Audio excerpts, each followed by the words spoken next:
they were primarily regarded as representatives of the god delegated to carry out his or her will. And this shall be a sign unto you. Ye shall find the babe wrapped in swaddling clothes, lying in a manger. Words like magic, witchcraft, sorcery, divination even, these words come with some hefty associations, whether they are thought of as demonic works or simply a farcical framing of the world. However, if one earnestly gives themselves to study, actually look into, instead of being told about these studies, in an attempt to understand them, they'll find that there is much more here than one might assume. But before we can even begin to divulge the information about early civilization and its relationship to the magical tradition, we have to first go to the source of all religions across the world, which is animism and shamanism. So let's set the tone. We are people that are always surrounded by the forces of nature. Storms, lightning, heavy rains, beautiful days, and the waning of crops. These things are always surrounding us. Whether we're hot, whether we're cold, whether we're wet, whether we're dry, this is at the whim of nature. By extension, this is not something that we view as outside of ourselves. The seasons are us. The weather is us. The animals, the plants, everything that happens is related to us. This interrelation means that we have a relationship with those things, whether they are embodied in certain animals or plants, or whether they are more metaphysical in the storms, in the rains. Who brings the winds? So in this, we develop a role, and this is the shaman. And the shaman is the specialist of this intrigue, this subject here. The shaman works as a communicator, as a nexus point between the people and the forces of nature. There are several ways that the shaman, depending on the culture, would do or go about this, whether it's ceremony or whether they more often act as a physician or what we might call a psychologist. All of this, though, is by that virtue of being attuned, of dedicating one's life to this way of nature that presents itself to the shaman. And there is our definition of magic. The art of influencing what we might call supernatural forces, that which is beyond tangibility. The art of influencing or the art of controlling would be a strong distinction. And by this definition, the act of prayer is an act of magic. And it's an earnest one, because, of course, we genuinely want to seek an understanding of the world. We genuinely want to assure that we will have food. We genuinely want to understand and be in relationship with all that this is. But it takes a turn as soon as we introduce agriculture and as soon as we introduce cities and great boons of population. Then we move into religiosity. The many roles of the shaman will all become each distinctive specializations for future priests. This is where we begin the bureaucratic function of the spiritual world. And in this bureaucratic function, we will have a obsessive degree of analysis given into each of those specialized roles. This will blossom the magical tradition, and this is where we begin. But it should be noted that I'm talking about Mesopotamia. There are many eras and many ages that each have their own distinction, whether I'm talking about Sumeria, Babylon, or the Assyrians, or even the Hittites. All of them will be included in a wavering fashion within this future discussion. 8,000 years ago, agriculture, herding, cities. 5,000 years ago, the wheel. All too often, historians point to this era and this area to show how innovative they were in meeting their practical needs.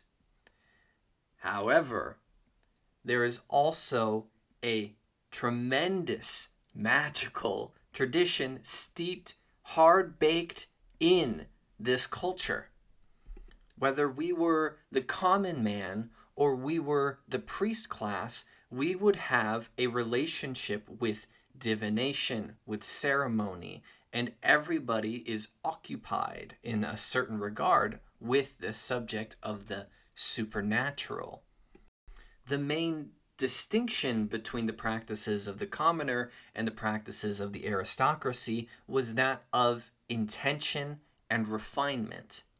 If we were a commoner, then our immediate needs need to be met more readily.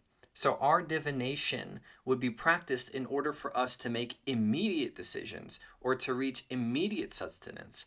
Whereas if we were the aristocracy, then we are assembled, we are employed to do elaborate ceremonies in the interest of the health of the nation. But thankfully for us, they were all very elaborate note takers.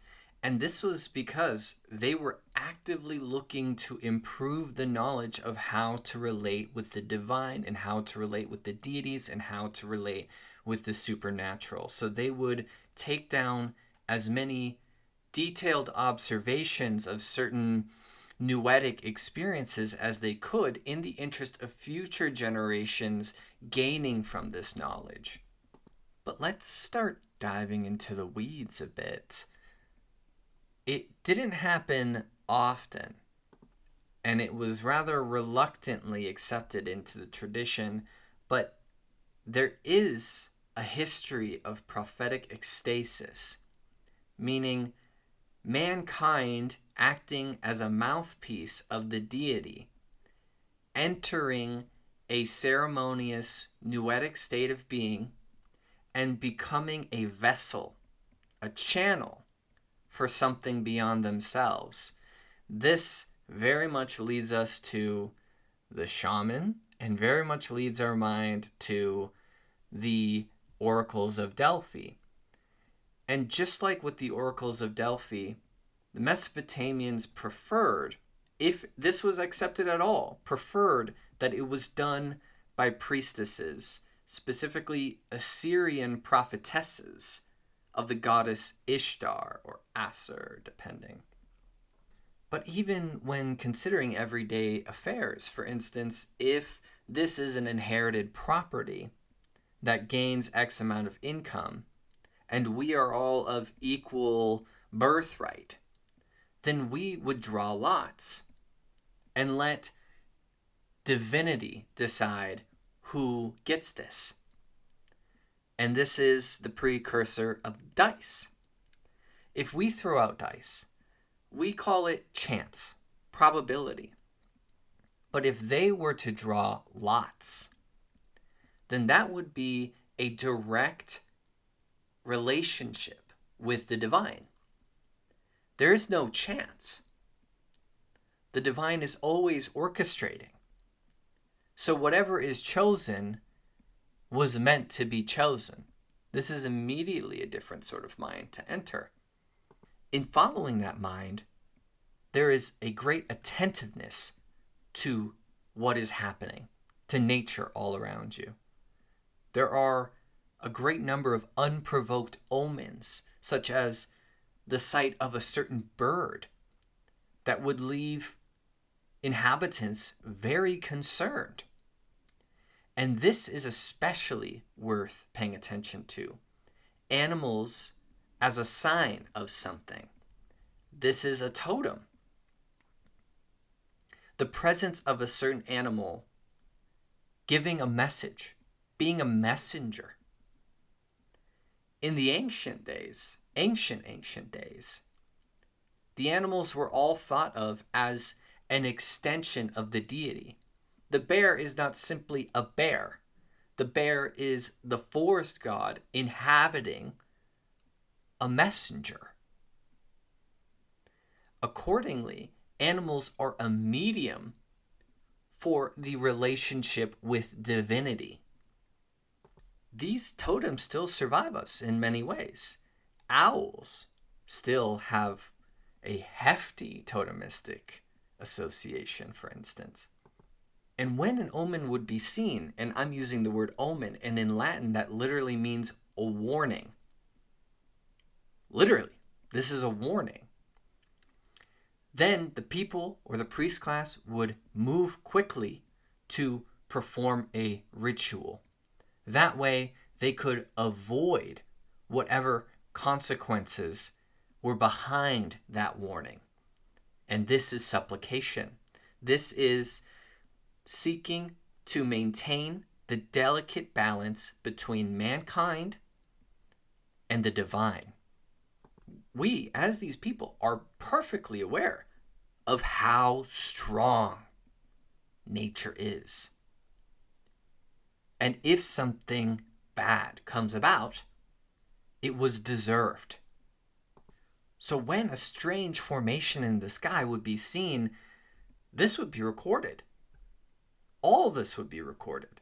If a certain astrological, uncanny event took place, this would enter a sort of scholarly achievement, a systemization of this knowledge, a collective collaboration of seeking to honor this balance.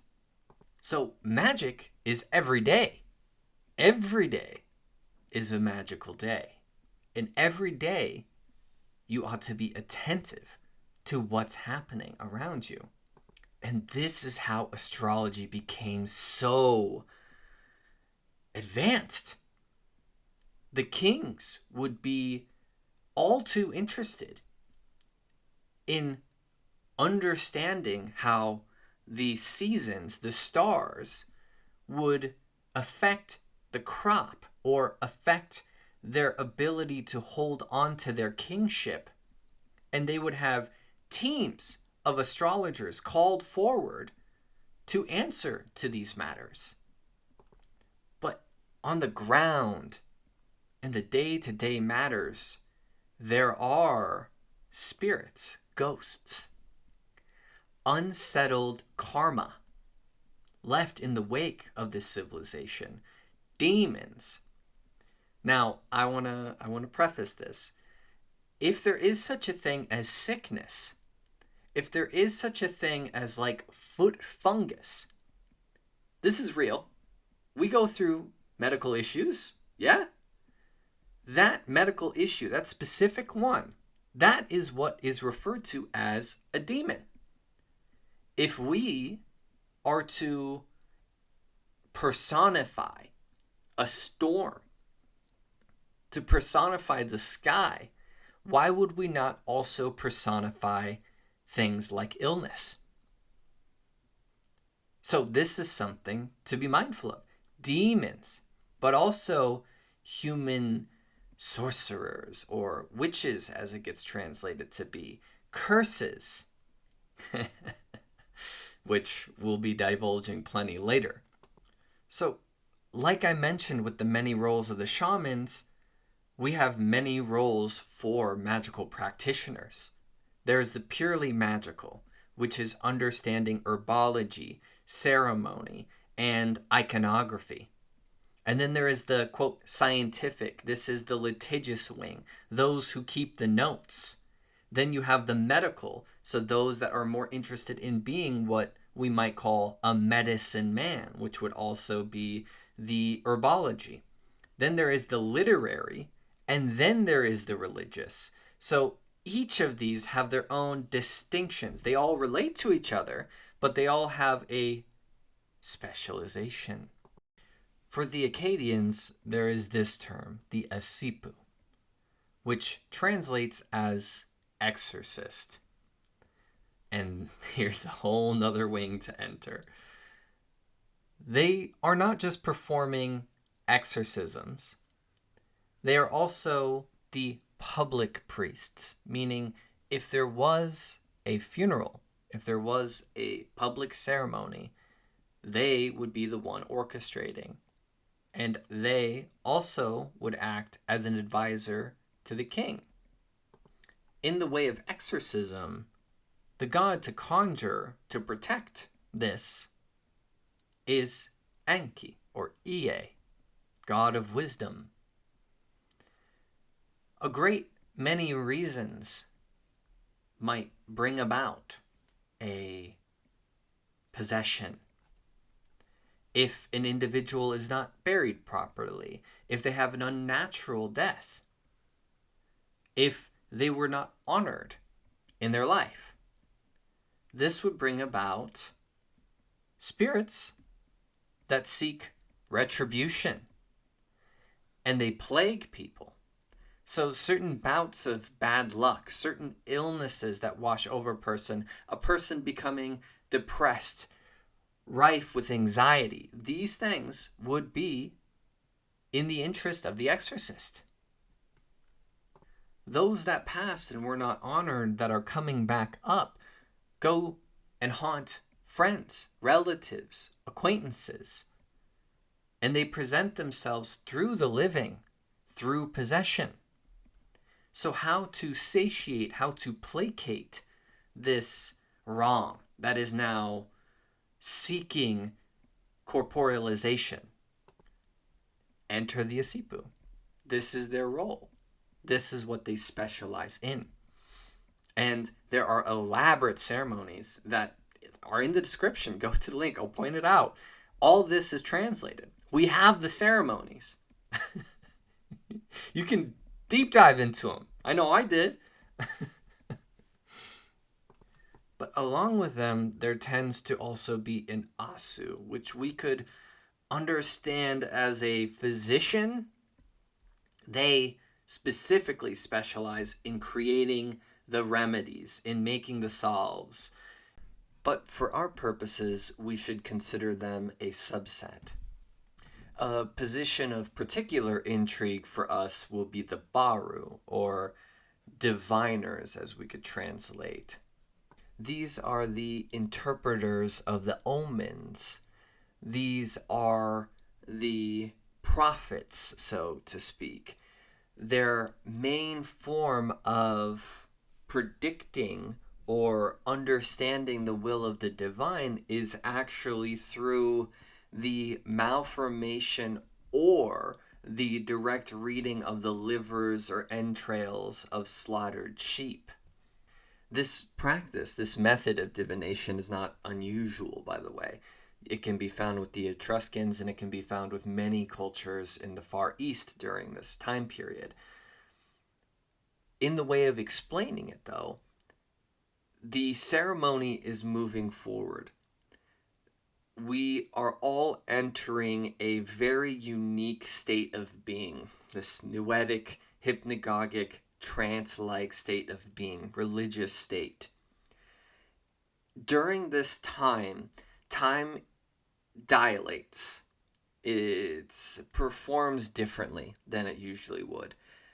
They believed that the deity, Shamash, who is the sun, but is also the god of justice, the one who sees all, moves into that space and puts a message into the animal for the diviners to read.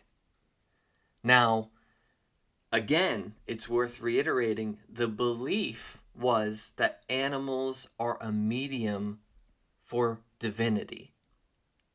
So they are offered up, and they wouldn't be wasted, by the way.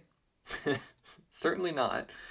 They are offered up to not just serve as sustenance, but also as a messenger. And people might get weirded out by the thoughts of our ancestors fanning through these organs of slaughtered livestock. But they're all too quick to go out and buy their chicken nuggies. They're all too quick to demand their steaks.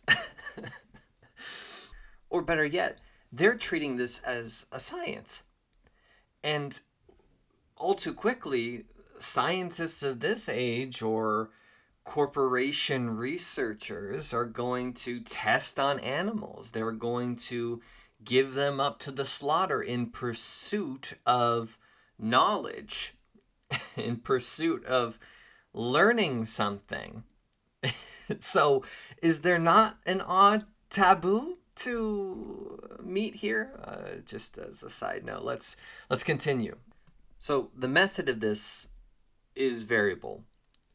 Sometimes it's simply a yes or no.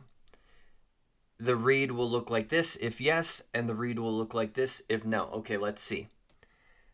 And then later, or depending on the time and the specific culture of the grab bag that we're dealing with here, there is a much more complex ability to read.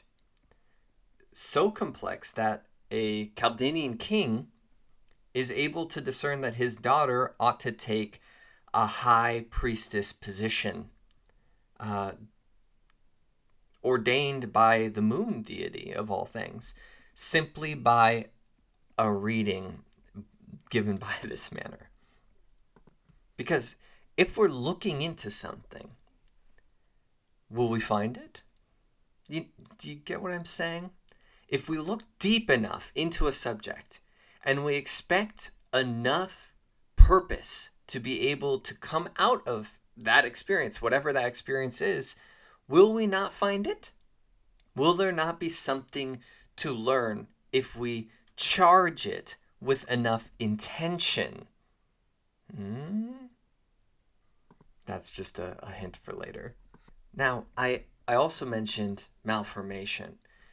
And this, much like the totemistic omens that the culture is observing, is a big deal. Whether they're malformations of children, malformations of goats, cows, mares, so forth, all of this would be taken note of because malformation was believed to be an omen or a sign of something that ought to be observed. And if observed, then the priests would come together and perform rituals to ward off the consequences of this malformation catching on or taking over, to hold it at bay, to placate, and to respectfully and earnestly meet this as a warning. As another method, they would bring wild animals outside of the gates, or they would introduce them into the city, and they would see how they would respond. They would give the intention to the animal that they are embodying this kind of role. And how the animal would respond in these settings, in this house, in this palace, in the city, outside of the gates. If anything uncanny came about, that would be taken as a sign and something that we have to address immediately in whatever way that we can. This reading of the entrails and this totemistic and astrological way of understanding the will of divinity are viewed as concrete and reliable sources. But, like I mentioned with the ecstasis, human beings acting as a medium for divinity, that was viewed as not very reliable. And the same is said generally of dream omens. the practitioners, the barus, would go about and provide dream interpretation to the commoners and, of course, to the court. But generally, they did not take much credence of what was shared there. There were very rare dreams that were viewed as a message for the people. Not too often would priests be very interested in messages that were made from divinity personally for individuals, you see. So only in the rare cases that this was a dream vision that moved through a person for everybody to know, if that makes sense. But in the way of the Isipus and their works of exorcism, there would be a interest in the dreams of the individual. That would be a way to learn if somebody had been hexed, if they had been bewitched, then dreams would be a symptom of that curse. But to talk about astrology a bit more, the immediate functions of nature would be given the most credence, meaning the thunder, the rain, hail, earthquakes, these would be direct signs and would be taken very seriously. And they would be used to predict harvests or floods or peace between warring tribes. And the stars, in large, pun intended, were there to tell us when. A temple would not be built unless we were told when.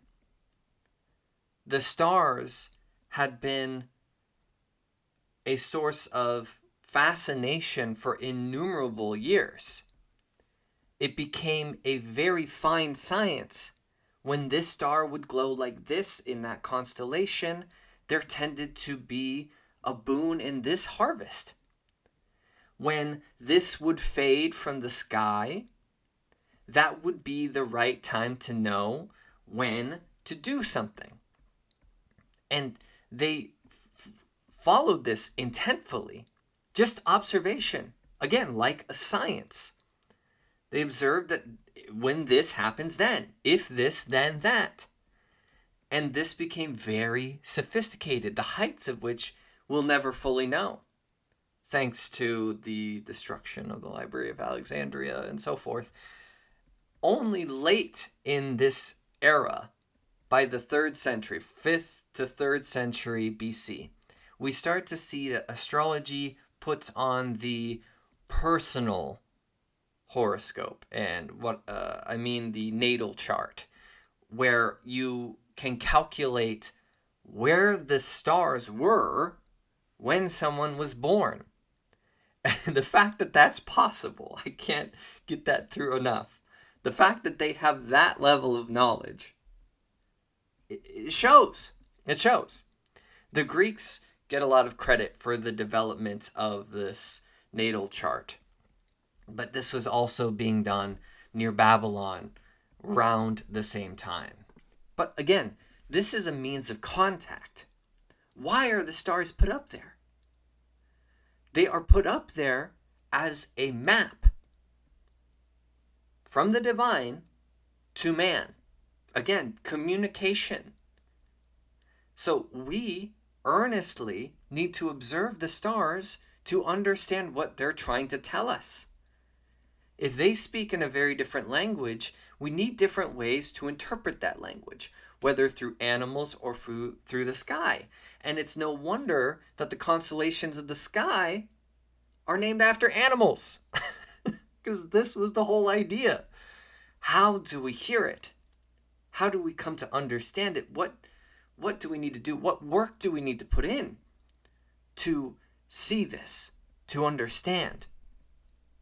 And just like with the shaman dedicating their life to understanding divinity for the good of their people, you can see that the kernel of that still lives in the fledgling and advancing magical tradition.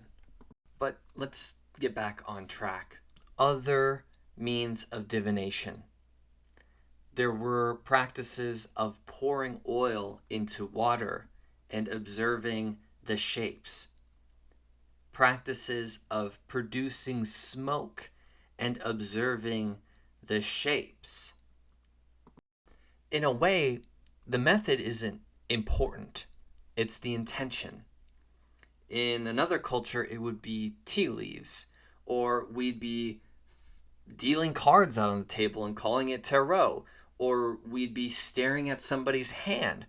This frame of mind and this focus of intention to see what it's trying to show you is just like if somebody is entering a ecstatic religious experience and asking God to give them a sign.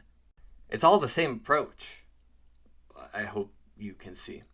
But just like with a Christian who is seeking divinity for an answer, that is provoked. You're provoking a sign.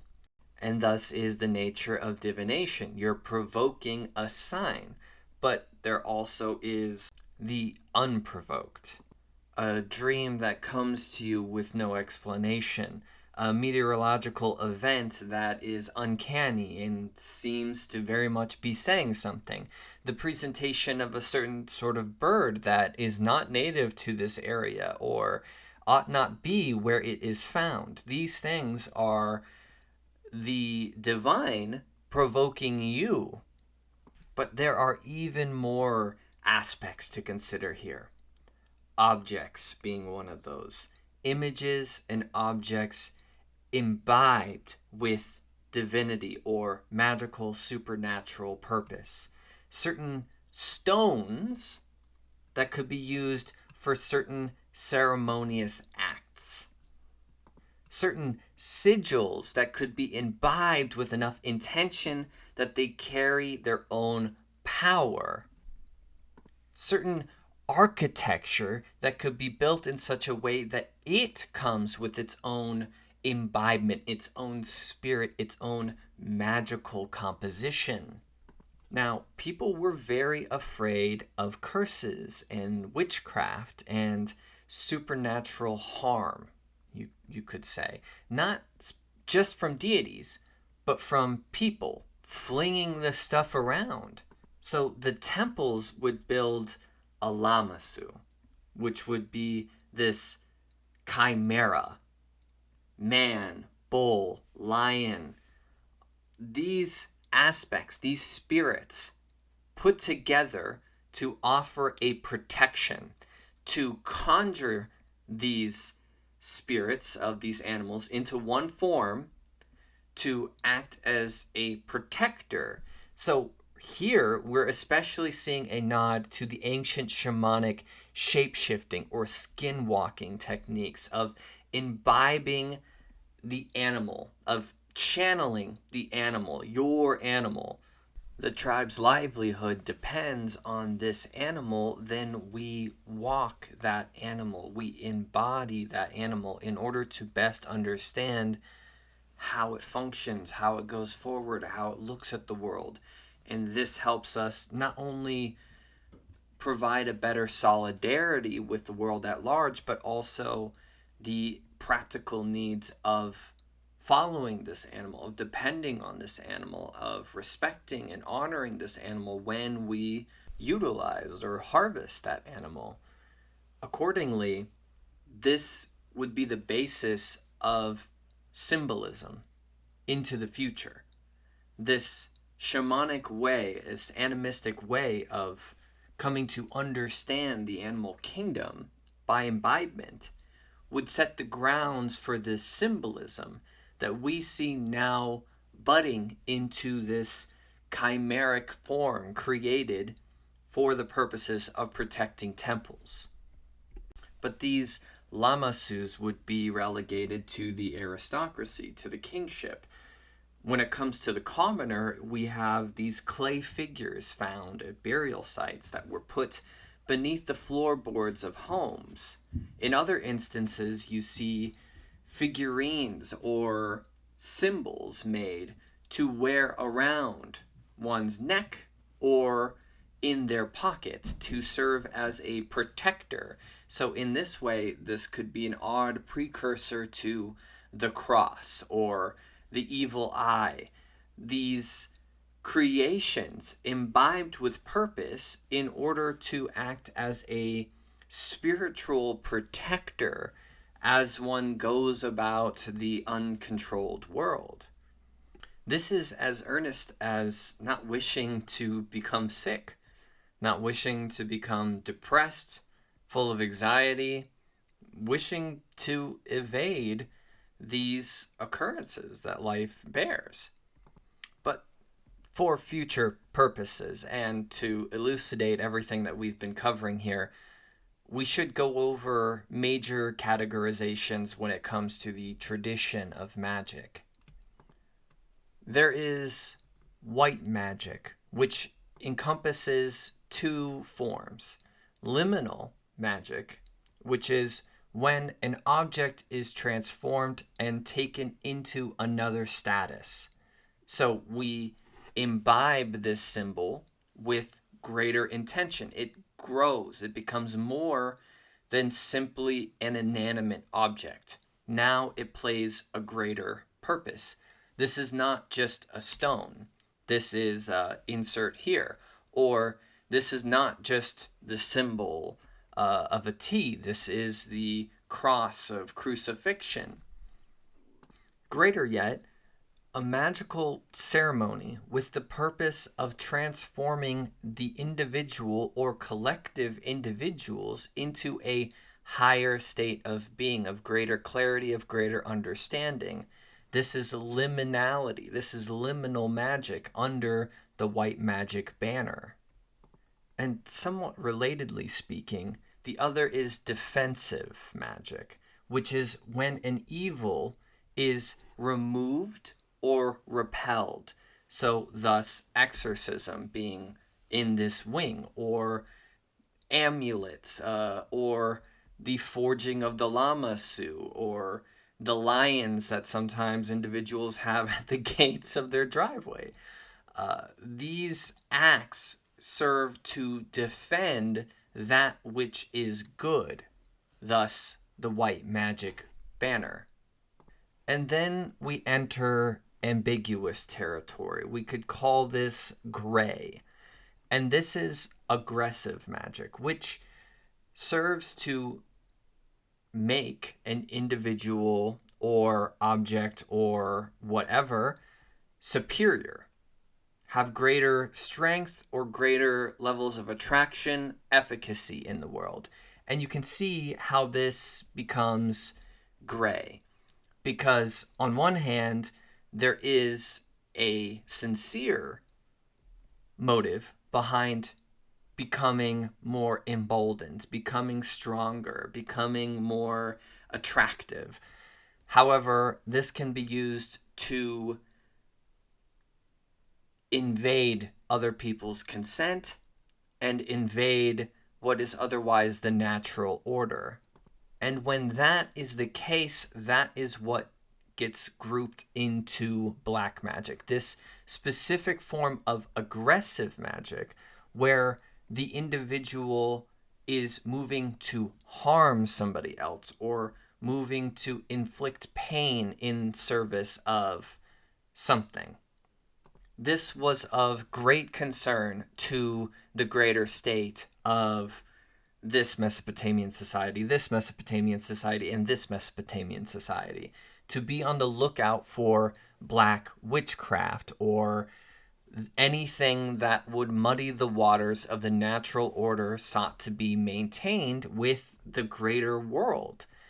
So in this case, it would be to the utmost seriousness that we utilize these magical faculties that we have elaborately been growing throughout time towards their best aims and to help to the betterment of all of us if we are all approaching it in the right way. Because after all, this is a discussion of power. Whether we think this is all farcical or not doesn't really matter. To the people, this is power. And if it's power, then it's to the utmost importance what is done with that power. Power of itself is not necessarily evil, but it invites evil. So we must be steadfast. We must be attentive. We must look in all directions at all times. We must be vigilant, not just of what people do and to treat those situations as they arise, but also what the land is telling us, what the animals are telling us, what the crops are telling us, what the moon, the stars, what everything is telling us, provoked or unprovoked. But let's break this down some in our way into a conclusion. This reoccurring question when studying ancient societies of how did they know about these things that they had no scientific equipment in order to find out about, over and over and over again, boggles the modern inquisitive anthropologist, what have you. And I think the discussion of divination hides the kernel to that question. Meaning, if we, as ancient people, can look into smoke, can look into the spillage of entrails or tea leaves or whatever, into nature, with enough intention, attunement, and honoring, that it gives us answers. And these answers hold true. Still, these answers gained by the ancients hold true to our modern equipment standard. The Dogon knowing much about the Sirius constellation example. This is the answer. That if nature is treated in this way, if the approach is gone about in this way, and one is attuned enough to look at something that we would call random, with that level of consciousness, answers will be given. To investigate the mind, with a capital M, of mankind with great thorough dedication. Answers can be found, epistemologically speaking, there. Fundamentally speaking, it can be found there as a whole different approach to the prestige of knowledge. But overall, this is a sort of intro to the subject. How did the magical tradition begin? How did it start to take on the shapes that it comes to take on and ultimately become, say, the Burning Times or the witch trials? This informs the later conversation. How shamanism was the birthing ground for the early magical tradition in Mesopotamia. How it deviates from that, how it becomes more complex and more specialized. All these different practitioners taking on what was the central role of the shaman. And how ceremony becomes a bit more fractured, a bit more pointed than it was in those days. And also the introduction of bureaucracy and the introduction of class distinction when it comes to this subject of how humanity relates with the supernatural or the greater forces of the world. Further complexifying that whole matter is deity, and deity as a more active role in the religious experience, the conjuring of that deity, the soliciting of that deity. These approaches are distinct in flavor to how shamanistic, animistic societies relate to the greater world and the ceremonies that they put forward when they put the ceremonies that they put forward. And overall, their degree of paranoia when it comes to this subject matter. Ultimately, from here, we will eventually be getting astronomers, doctors, physicians, mathematicians, all these roles will come out of this shamanistic inspiration.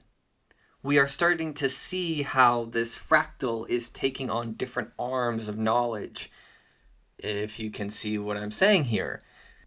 Most are familiar with the nativity scene. However, who are these three wise men? Who are these Magi? What order do they come from? Who do they represent? And how do they see the scene that is unfolding? To answer who the Magi are, and in tandem speak to the narrative of the magical tradition, we should dedicate some time to understanding not just the Magi, but also Zoroastrianism. We should begin then by mentioning Zoroaster or Zarathustra, depending on who's speaking to him. This was an individual who was believed to live between 1500 and 1200 BC. He had a noetic religious experience that gave a cosmology, that gave a theology, a whole framework of understanding the world. This vision would inspire scripture, books, and all would grow around this vision. But the bona fide religion coming into power, becoming a tradition, starts as early as 600 BC. Now, there is plenty of scholarly debate as to what this early form of Zoroastrianism looked like and how soon it moved into what we might declare as a monotheism. Without diving into the cosmology and all of the intricacy of the story of Zoroastrianism, there is effectively Ahura Mazda, who we could understand translated as God or the beneficent creator. There is also Engremenu, who is the negative aspect that is not equal to God and will ultimately be purged from this world. However, Zoroastrianism is entering a religious spiritual tradition of this area of paganism. There are a number of different deities that it is assimilating into its body. The most notable for historical purposes is Mithras, the sun deity, the god of contracts, who will become the inspiration for Mithraism in Rome much later. From the earliest days, we see ceremonies, offerings given to the mountain, given to the river, these more animistic-like practices of Zoroastrian faith. Still yet, though, the debate comes to its categorization. Is this monotheism if there are still these animistic aspects? Although all these deities serve under Ahura Mazda, are they not thought of as a hentheism or something equivocal to Zeus ruling over the gods of Greece? So the nature of how this categorization moves forward is a shifty subject. Regardless, though, we are introducing something new with Zoroastrianism, and that is duality or dualism. This beneficent deity and this evil deity, and this choice to embrace one or to be left with the other. This is by no means the only attribute introduced by Zoroastrianism that will become very, let's just say, foreboding or foreshadowing of what is to come. There is the dualism. There is the eschatology, or the introduction of the idea of an end time, the idea of resurrection, the idea of the direct incarnation or embodiment of the Godhead or divinity, which is very much inspired by India, of course, the idea of resurrection, final judgment, a Messiah. All of this would set the framework for the power structures of the future, I hope you can see. But let's talk Magi. Let's talk about specific religious functions. The first thing to get out of the way is that there is debate as to the origins of the Magi. Were the Magi the first disciples of Zoroaster? Were the Magi priests of their own right of the inciting paganism that would ultimately become Zoroastrian priests? Or were they simply a group that had become emboldened within Zoroastrianism? For us, though, we aren't necessarily interested in that. We're interested in seeing what has been retained from the ancient magical tradition. Out of the gates, we see fire veneration, we see fire worship and a kindling of the sacred fire, keeping it clean and tending to it, keeping it going eternally. This fire veneration we can trace all the way back into shamanic history. This still survives with Siberian shamanism to this day. What's especially curious is the integration of spirit travel or astral projection or remote viewing. This is an homage to the shamanic journey. The priests would have methods for moving their spirit into other realms of being.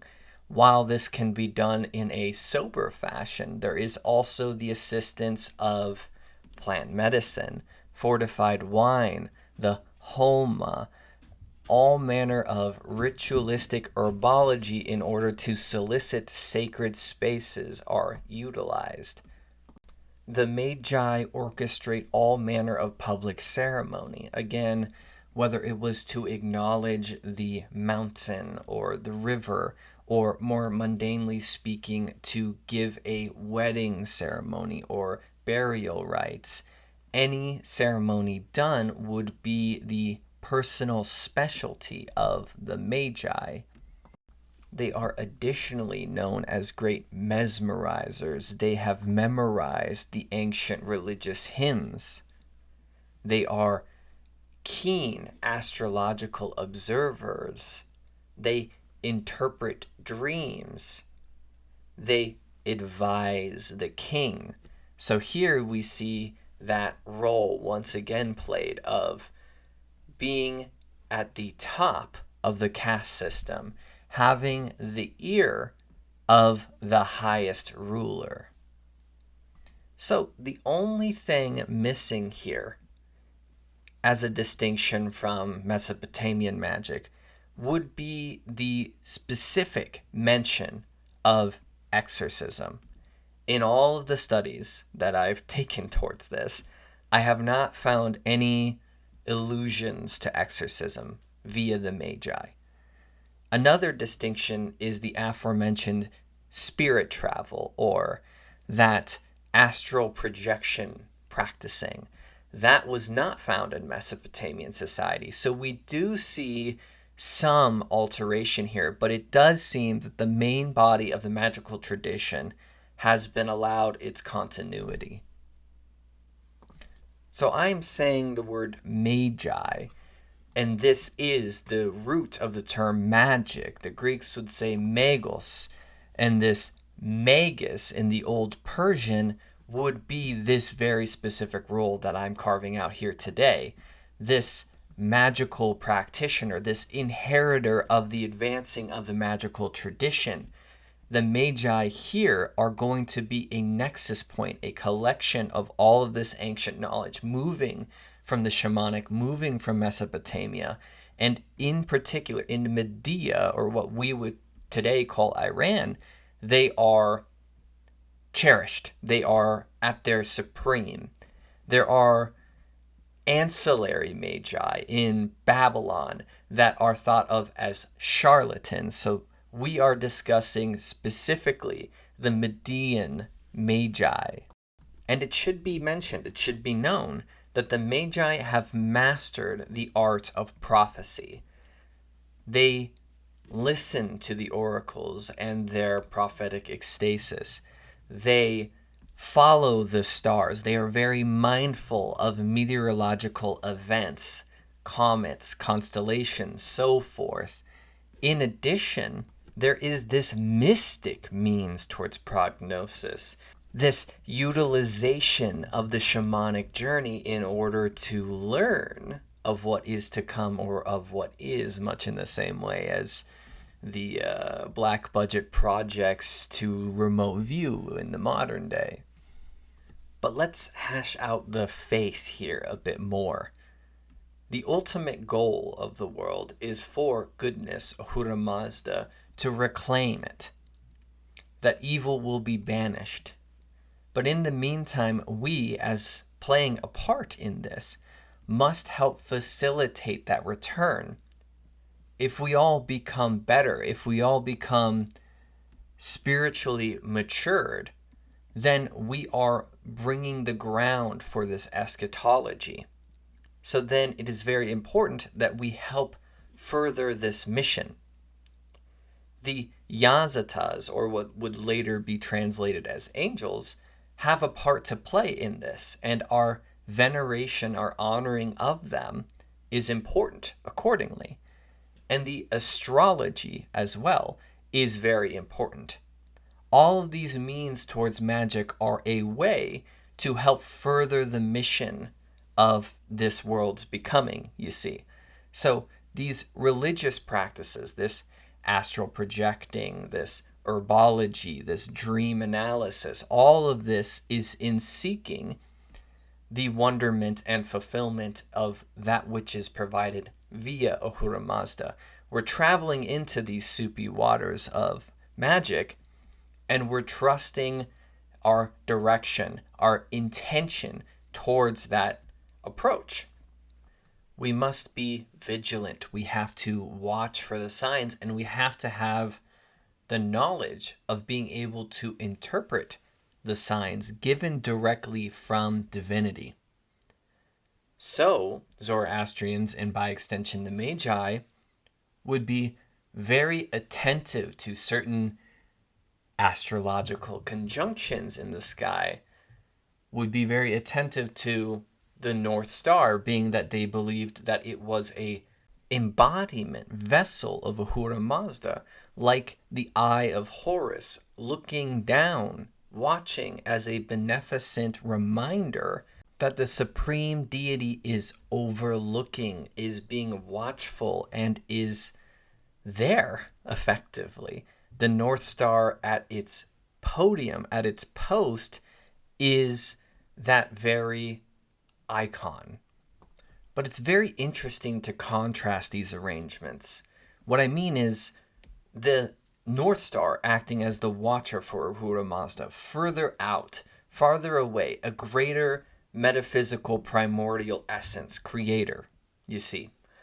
Then you have Mithras, who embodies the sun. Now, typically, the greatest deity in a pantheon would be the sun. Like Shamash for the Mesopotamians, this sun would watch over everything. So it's curious to have these two different podiums and how they are arranged. They both are watchers over. They both have this beneficent quality, but one is closer and one is further. And even though Ahura Mazda's watcher is further, it is even more omnipotent, you see. So there's a poetry in this projection of the cosmology, of the schema into the cosmos. Again, it's no accident that the planets are named after deities, these watchers, these wanderers in the sky that are playing a crucial role in the observation of the world. So thus, it is a direct message from that which is above, what is seen in the sky. The comets, the conjunctions, all these things are a speaking. They're a sign that is being given to mankind to help guide it. These wanderers are watching, and they are offering signs to help us do the thing, to help us further the spiritual maturation, the becoming of this world. So, provided this, the Magi, or even you, if you lived in this schema, would you not give everything to advancing your knowledge of it, to furthering your understanding of it? If it served a religious, metaphysical motivation. And so the advancement of reading these signs, of understanding astronomy, astrology, and how these things relate to this world, the herbology, the way we go about ceremonies, our architecture, all of this would be of supreme importance. Given that there is a divine plan, given that there is an eschatos, a final event, we must do our part to maintain cosmic harmony towards that goal, to embody the motivations of that which is good, to bring that closer to the earth, closer to manifestation. So the notability of these magi, these outstanding mesmerizers, would carry far beyond Medea. Given certain shiftings of the foothold of Zoroastrianism in the area, you see a number of magi exodus to the west, and there they will inspire Mithraism, which will become the secret society of the military, overruling the local religions of the area, and certainly providing the grounds for monotheism in Rome. By extension, you have the inspiration of the word magus with the Greeks.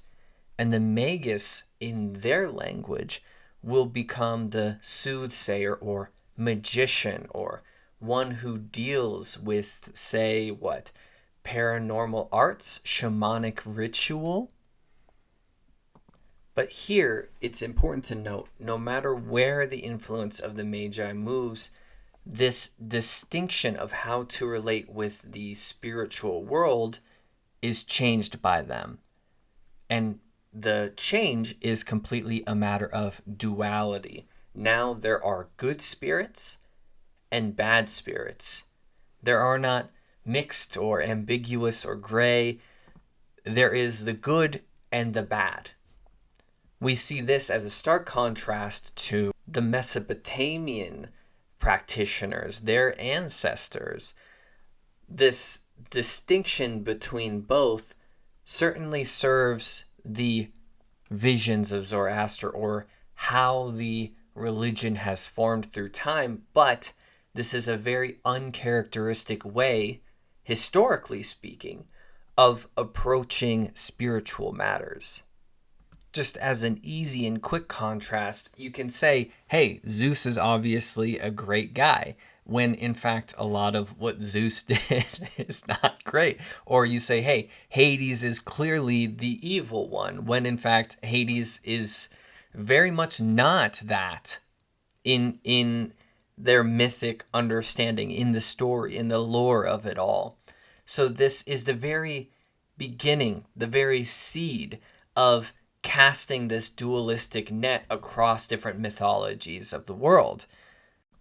Now, I know this is relatively soupy waters, that there are a lot of players politically in this frame of history, a lot of different empires, changes, religious groups to entertain. For instance, what about the Egyptians' role in magic? And yes, that's a great question, but our mission in this session specifically is the history of ideas following the Magi and their role in the magical tradition into the Christian tradition. So let's start diving into that a bit more. So, in the Old Testament, in the book of Jeremiah, there's a mention of a chief magus. It is conventionally interpreted that this chief magus inspired or had tutelage over Daniel and his noetic ecstasis, his dream vision.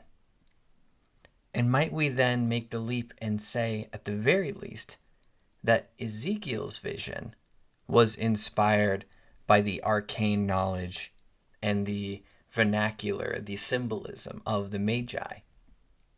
It should be a reflection that the Bible in large shines a fairly good light on the Magi. And yes, we will be talking about the wise men. And this is curious because of what the Magi do. What the Magi do will ultimately become a work of charlatans or hedonism or heresy.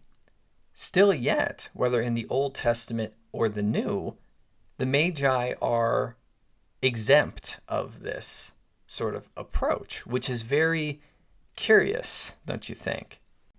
Now, the Zoroastrians have long followed oracles, and they have had their own prophecies at large, especially the Mithridates. One of these prophecies is of a virgin birth, is of the direct incarnation of Mithras on earth.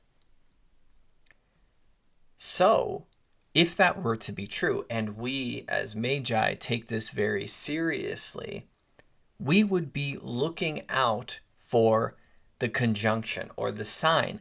We would be vigilant and hypothesize what exact astronomical, astrological circumstances would have to align, what symbolic values of a specific time would it take for this incarnation of divinity to be brought up in, with all of our precise understanding where, how, by what circumstance. And we should ask ourselves too, what would that then mean? If this prophecy is true, how would we interpret that prophecy?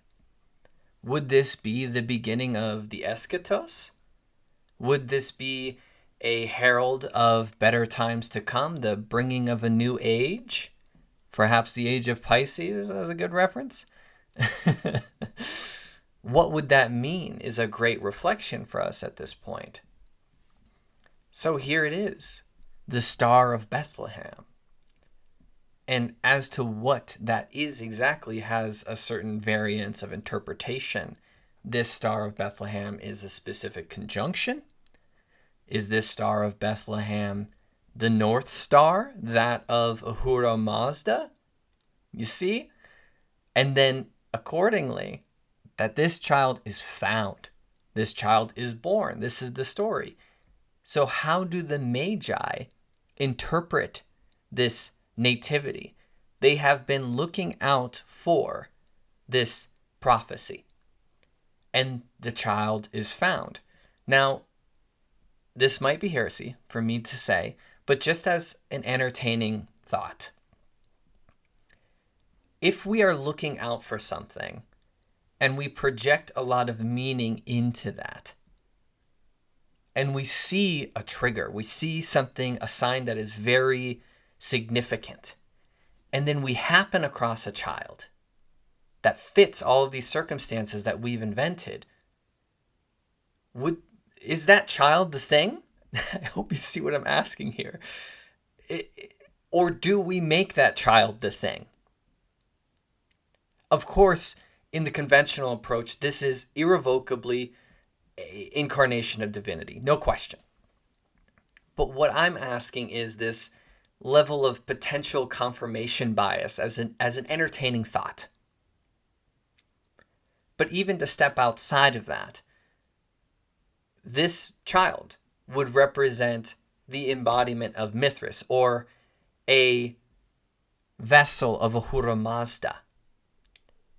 And so their reverence, their bowing, their veneration is in accordance to their belief, what they've been seeking and what they've found. So politically, this is really fascinating because it is bringing in Ahura Mazda, or the interpretation of Ahura Mazda, and making it Yahweh, making it El, making it the Abrahamic deity. And so there's this kind of conversion happening here there's a bringing them into the fold, you see, integrating the very well-established power of the Magi, the belief of the Magi, and bringing them into this Christian story. I hope you can see how truly complex this is, because the prophecy was earnestly there. And it was brought in? Anyway, this is a great concrescence of prophecies littered throughout the Old Testament as well. This is a coming of the new age, and this is a king. This is a king being born on earth, and this deserves some context.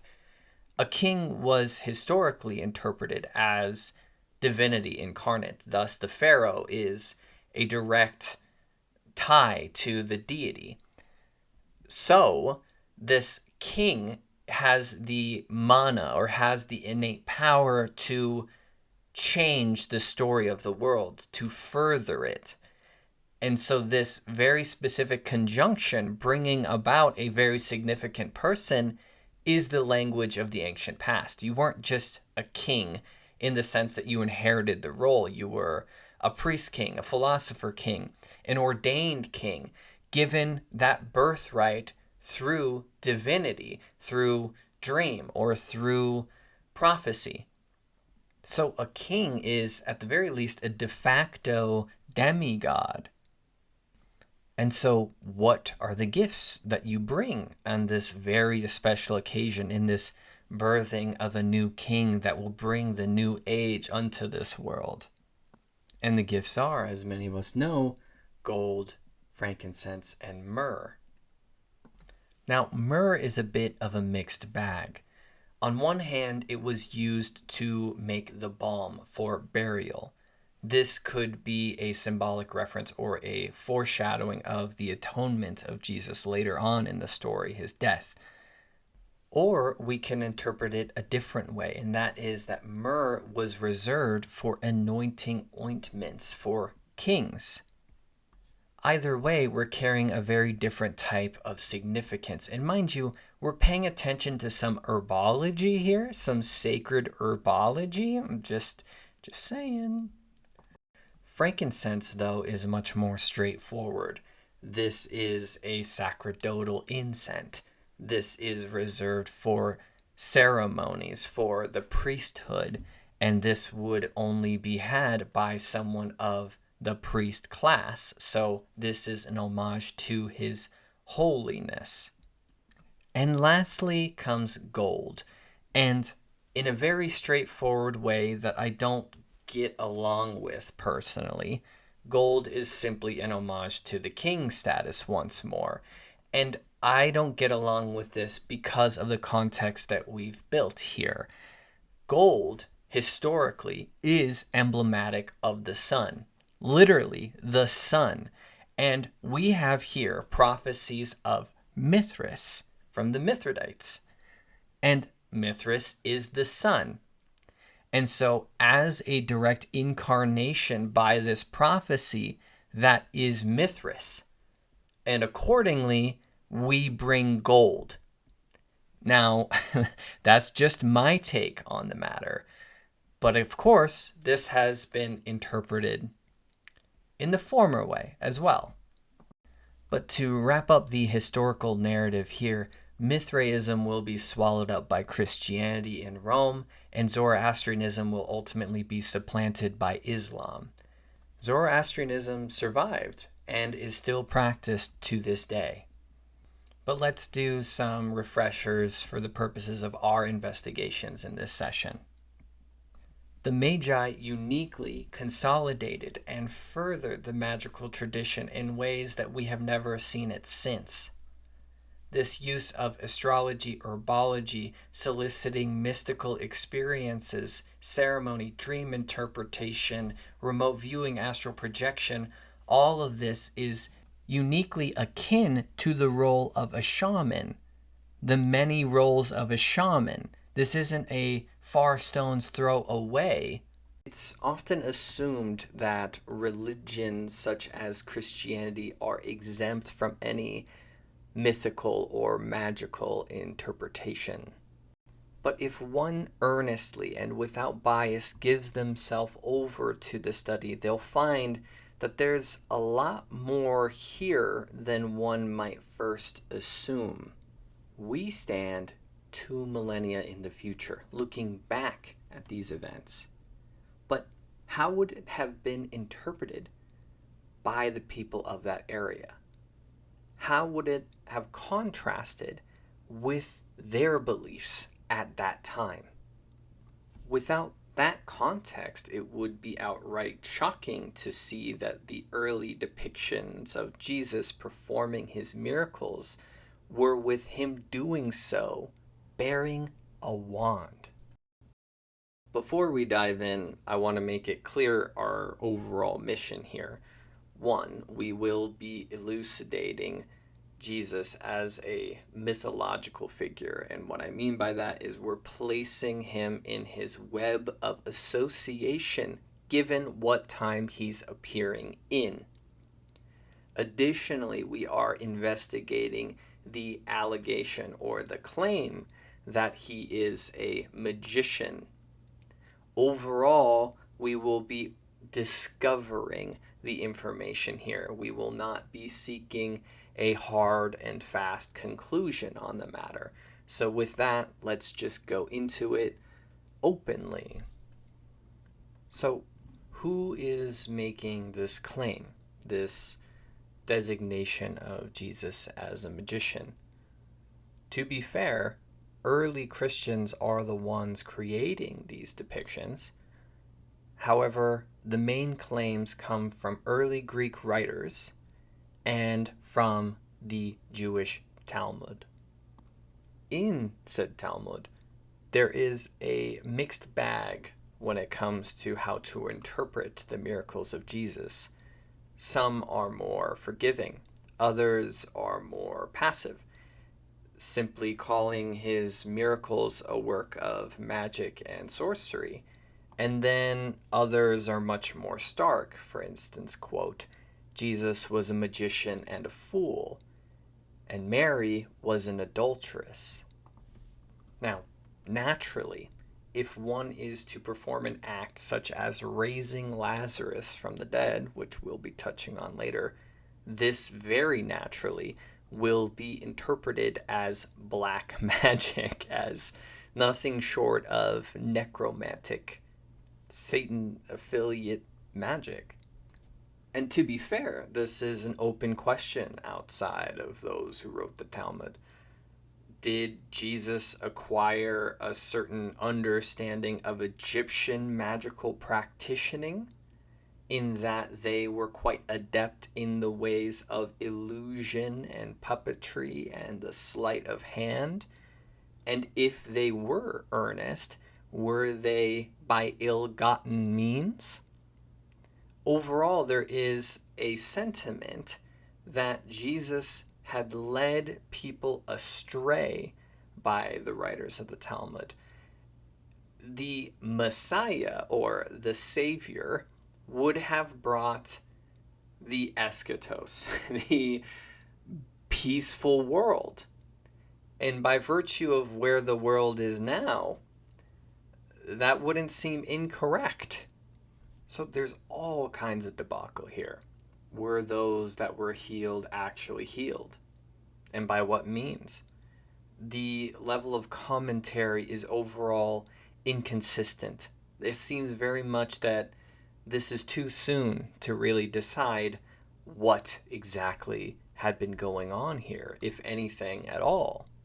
But let's take a deeper look at these depictions with Jesus and the wand.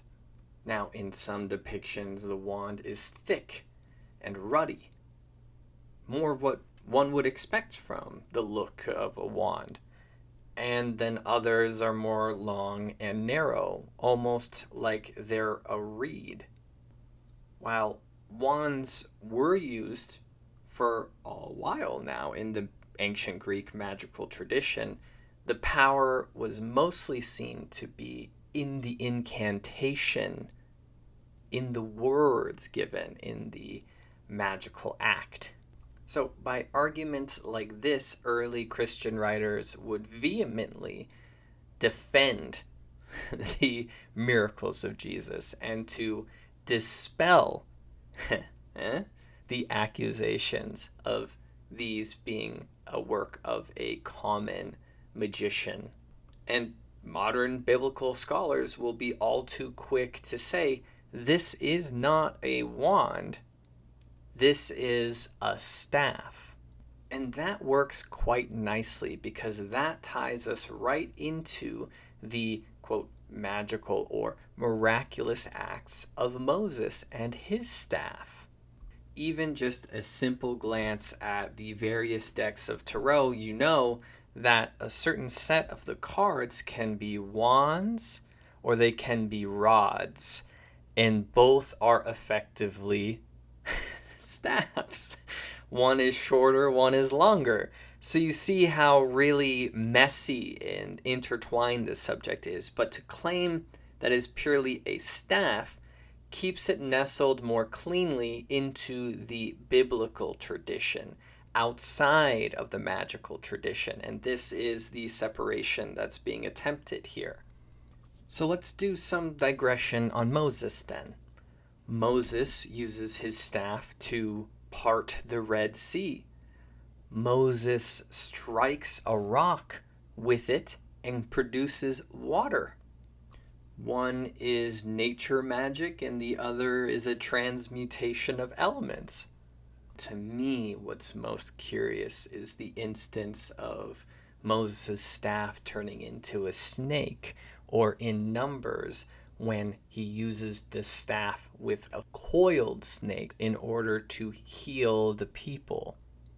Quote, "And the Lord said to Moses, make a fiery serpent and set it upon a pole. Every one that is bitten when he looks upon it shall live."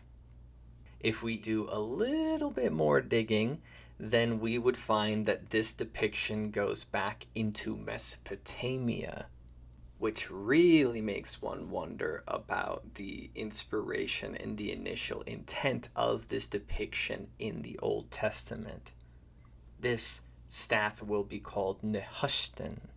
Now, later on in the Bible, when they are moving to destroy idolatry in the surrounding area, this staff will be destroyed as it was being treated like an idol. So, a very curious case here of how to interpret this motif, this symbol, this artifact. But to bring it back a bit, it's very curious that of all the things that Jesus would mention of this Old Testament, he says, quote, "Just as Moses lifted up the snake in the wilderness, so too the Son of Man must be lifted up, that everyone who believes may have eternal life in him." Now, this is really tricky because Jesus is identifying with Nehushtan, and they had destroyed that. So, what's up with this? Anyway, this is a good introduction to the grounds that we're dealing with here. This investigation of potential influences into the Christian canon. So let's start approaching the miracles, and we'll start with the from water to wine miracle. So naturally we had to bring up Dionysus, and if we bring up Dionysus, especially to contemporary scholarship, the fascination is around the Dionysian mysteries. And in the Dionysian mysteries, Dionysus is helping their initiates partake in the fortified wine or what have you, in order to better reveal the mysteries of the universe or the mysteries of human consciousness. Now, when Jesus is performing this from water to wine miracle, who is present?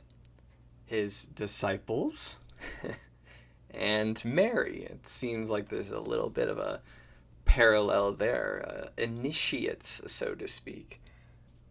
Dionysus is ultimately making a psychological and nature-centric symbolism. He represents this aspect of turning water to wine, like literally in nature. You give the land water, and this turns it into wine. This is a becoming or a beautifying of the experience.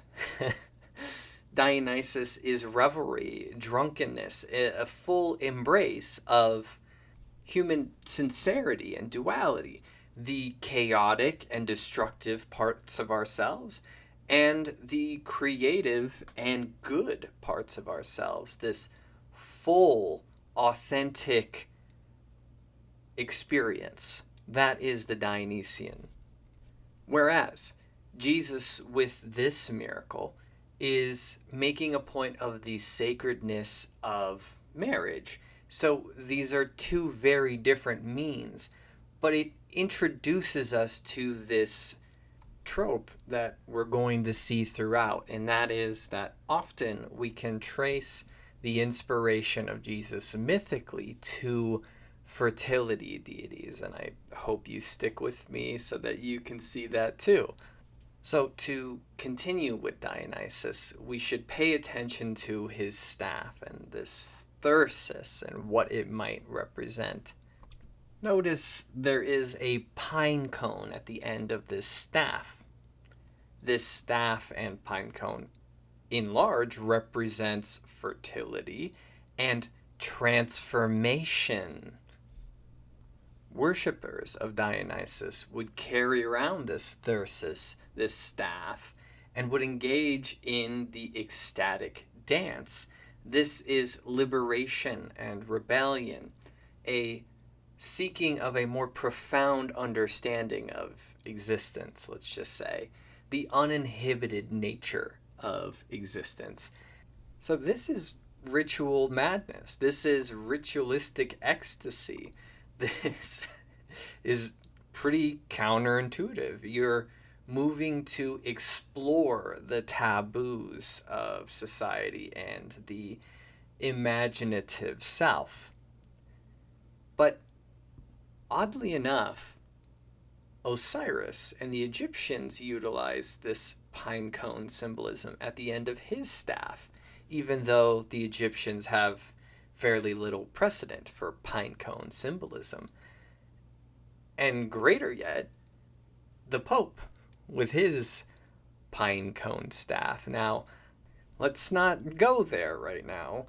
Instead, let's notice how Osiris's staff is coiled by snakes, and this is yet again very evocative of that caduceus, or a symbol of spiritual maturation, the moving of consciousness. And that Dionysus's staff is a fennel stalk capped by a pine cone. Now that fennel stalk looks a bit reminiscent of a wand. Anyway, the pineal gland and the pine cone have had historical precedents of association. The pine cone of itself is Fibonacci. It is performing the golden ratio. Pine cones close when it's cold and they open when it's warm, and the pineal gland helps with sleeping patterns. So to close it up is to lose consciousness or to go to sleep, and to open it up is to bring in that heat or that light of consciousness, so to speak.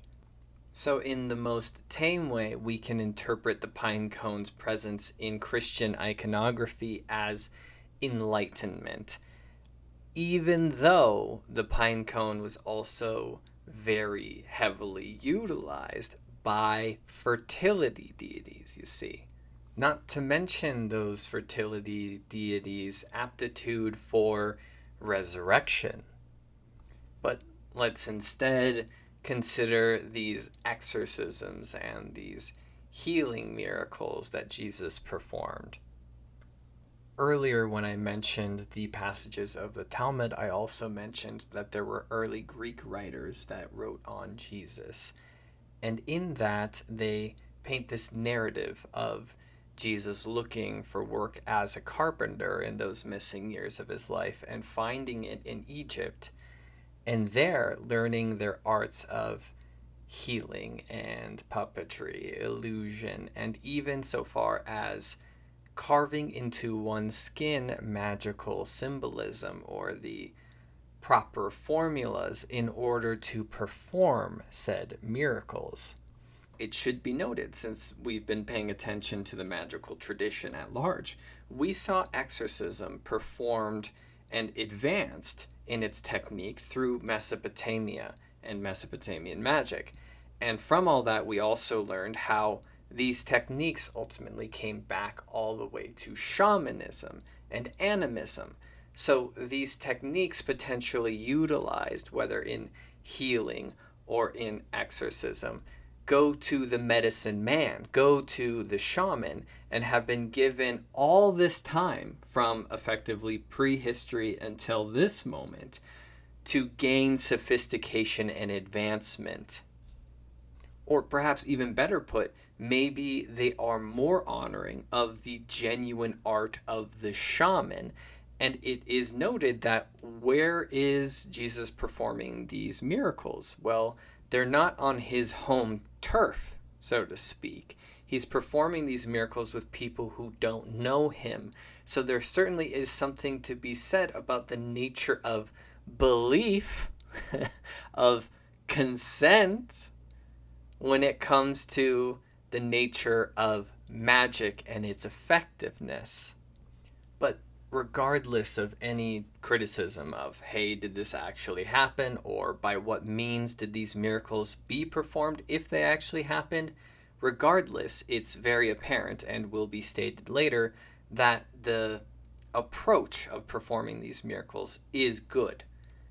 The effect is good. This is certainly, if we are going to paint it in the lens of the magical tradition, this is white magic. But looking at it from a shamanistic bend, if one is attuned to the way of nature, the way of all this, the Tao, so to speak, then one would be very able to heal, as a shaman devotes themselves to this, gives themselves over to this understanding completely. But let's move on. We need to discuss Jesus walking on water. Something important to acknowledge first, though, the phenomena of katasterismos, being ascendancy into the heaven and placement in the stars via constellation. This is a frequent act of honoring a demigod or a significant legend in the ancient world. You have the constellation of Hercules, for instance. So when Jesus resurrects and he ascends into the heavens, this is quite a clue in a certain way. It's a very odd nod. Paying attention to the constellations, to ancient astrology, is actually our means towards deconstructing this walking on water phenomena. Superficially speaking, it's very easy to see how the sun interpretably would be walking on water. The sun's reflection over the water, you see, an astral body's ability to walk on that water. The reflection of the sun doesn't sink into it. That's very easy. However, if we look into history and ask, was anybody said to be able to walk on water? And that leads us to Orion. Quote, Orion, the son of Eurale, the daughter of Minos and of Poseidon, that there was a gift given to him, the power of walking upon the waves, as though upon land. This is stated by Hesiod and is corroborated by Apollodorus, by Virgil and Gaius Julius Hyginus.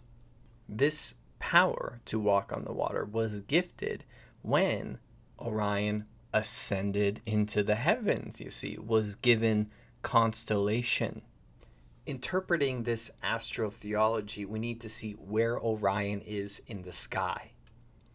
Just below where Orion stands is the astral sea, this series of 8 continuous aquatic constellations: the dolphin, Aquarius, the whale, the sea serpent, Pisces, so forth.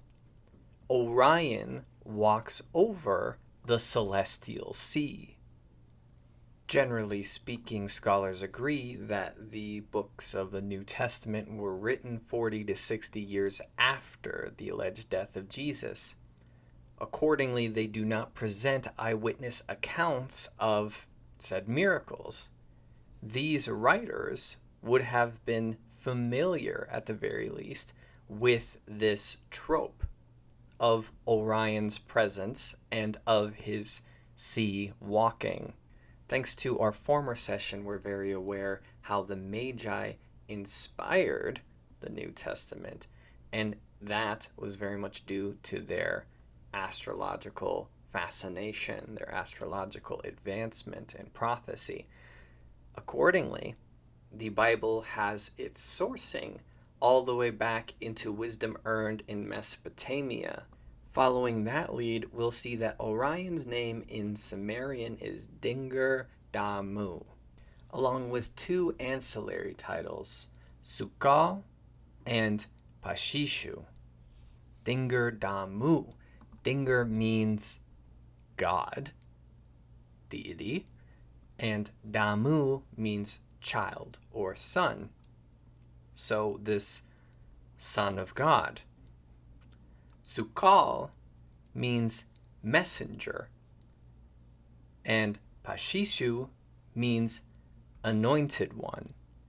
This title of Pashishu or Sukal implies an ability to subdue the Abzu, meaning the celestial sea, that which was before anything was, the face that shone on the waters of the deep, so to speak. The etymology of Christ in Greek is the anointed one. So you see, there could be some very deep nods here, some sophisticated astrotheology. The next miracle for us to interpret is the multiplication of fish and bread. A more straightforward interpretation, since Jesus referred to himself as the bread of life, then we might interpret this act of the multiplication of bread as spiritual food. This you will always be fed, to trust in the higher power, you see. That's one way of looking. We can look back in the Bible and see Elijah multiplied bread, and then his disciple Elisha multiplied 20 loaves to feed 100. So if we're going to make the case that Jesus is extra special, then having 5 loaves turn into 500 would certainly be an upping of the ante when it comes to the canonical story within the Bible. Now, this bread is barley, the first harvest of wheat to make bread. This happens in Aries season. Jesus is referred to as the Good Shepherd. Aries season is associated with the ram because of the shepherd. If we look outside of Christianity for this kind of role and for this kind of motif, then we'll find Tammuz from Sumeria, initially a pastoral and fertility deity, one of his monikers being Ululu, meaning the multiplier of pastures, the inherent power that the shepherd had to bring grass out of the desert. Later on, in Assyria, Tammuz will become more of an agricultural deity. This is the power of the grain coming back each season, this reoccurrence of its becoming. When the barley would be milled, the god would be seen as dying.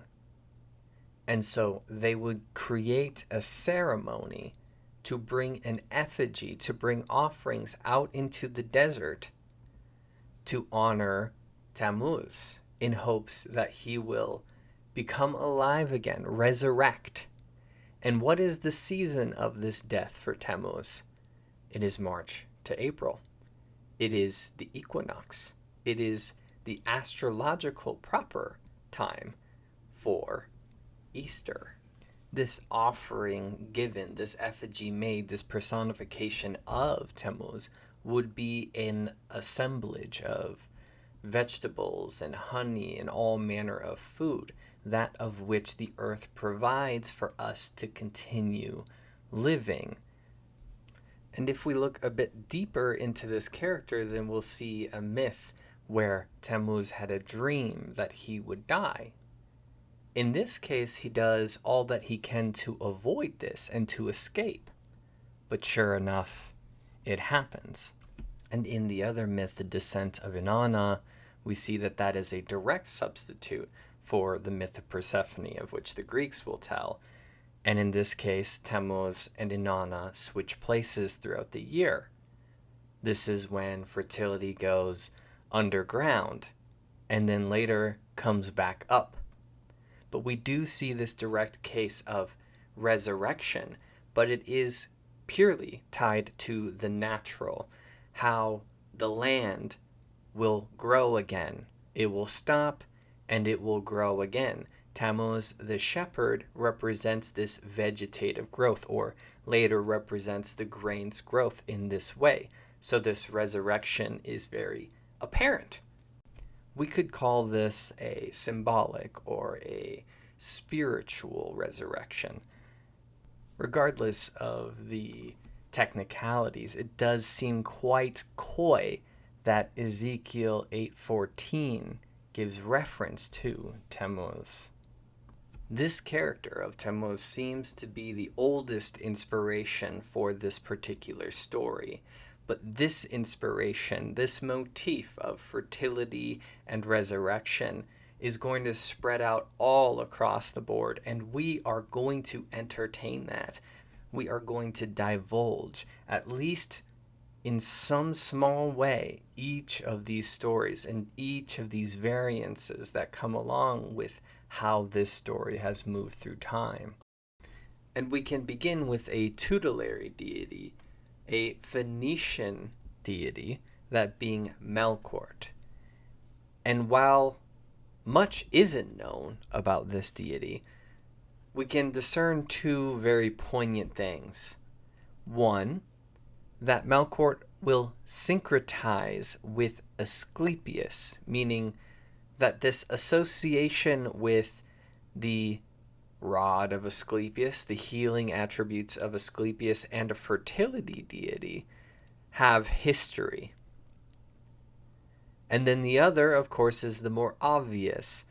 That is that there would be a yearly ceremony, festival, of Melkort's awakening, of which in the spring he would die and become resurrected. And curiously, Melkort will inspire the stories of Hercules. So much is being mixed around in this moving pool of mythic inspiration. Moving quickly, we next should acknowledge Adonis. Adon is actually Canaanite, and that means Lord. So the inspiration for Adonis comes from the Near East. This, though, is a unique case of a mortal eventually reaching resurrection. There are some specificities here, but we're just going to go through the story. Adonis was born beautiful. Aphrodite found him and hid him in the underworld. throughout time, Persephone also became quite affectionate about Adonis. And while there are a few ways that this story goes, the one that I feel is the most resonant and the most honoring of its inspiration, that being the initial Inanna and Tammuz myth, is that they both share him for half the year. So Adonis achieves immortality and spends half his time in the underworld and the other half above it. So it's tricky because Adonis is mortal, yet achieves immortality? Or does Adonis spend half his time dead and half his time alive? How exactly do we interpret this arrangement? Regardless, when it comes to the celebration of Adonis, this rising of the spring, women would create a garden of Adonis. These would be quick growing plants overall: lettuce, fennel, wheat, and barley. So there's the bread reference yet again. The quote is, "First they weep for him, since he has died, and second, that they rejoice for him, because he has risen from the dead." Next up is Attis, and Attis is initially a Phrygian deity being worshipped as early as 1200 BC. Attis will have a cult. There will be a cult of Attis, much like the cult of Dionysus or the secret initiations, this specific quest to explore the mystery. And of course, it's no accident that Attis is the partner to the Great Mother. She's also technically his mother. So, Mary and Mary, right? Like Virgin Mary and Mary Magdalene. A little something there, maybe. It's quite apparent that Attis and Adonis have a very similar inspiration. Attis, though, is semi-divinity. It's not expressly that he is mortal. And when it comes to the dying thing, that will be more on the nose. There is a miscommunication and a tragedy, and Attis ends up castrating himself and dying. The mother pleads with Zeus to bring him back, and Zeus gives him an eternal reoccurrent body. And so Attis becomes immortal, and Attis becomes resurrected as a divinity. So although the story is tracking a bit more now, it's certainly still aligned with being representative of the fruits of the earth, being representative of the vegetation. The reoccurrence of nature is still within the understanding of the story. And curiously, Attis will become a solar deity in time. This aspect of the sun going down, coming back up, going down, coming back up, to be seen as dying and to be resurrected. The sun moving below and staying in its horizon line from the winter solstice until Christmas Day vibes. I hope you know that astrotheological reference. It's just to say that, esoterically speaking, the alignment between Jesus' resurrection, his miracles with barley, so to speak, there is quite a lot here between the two of them, with exception of course, the details. But next, we should acknowledge Osiris and his part in all of this. Osiris is a god of vegetation and is either represented as green, which is very on the nose, vegetation, or as black, which would be a nod to the soil of the Nile, the fertile soil of the Nile. In this case, his brother, Set, who is the classic antagonist to the Egyptian pantheon, kills him, cuts him up into pieces. And this is his brother, right? So we have some Judas-like resonances here. Isis, like Inanna or Aphrodite, finds all the pieces of his body, wraps him in cloth, and he is brought back to life. He is resurrected. Osiris then is at the very least associated with the nature rhythms, with the natural cycle of the seasons, but most notably the spring. And then, in accordance, the ram, associated with the ram, and the tools of a shepherd.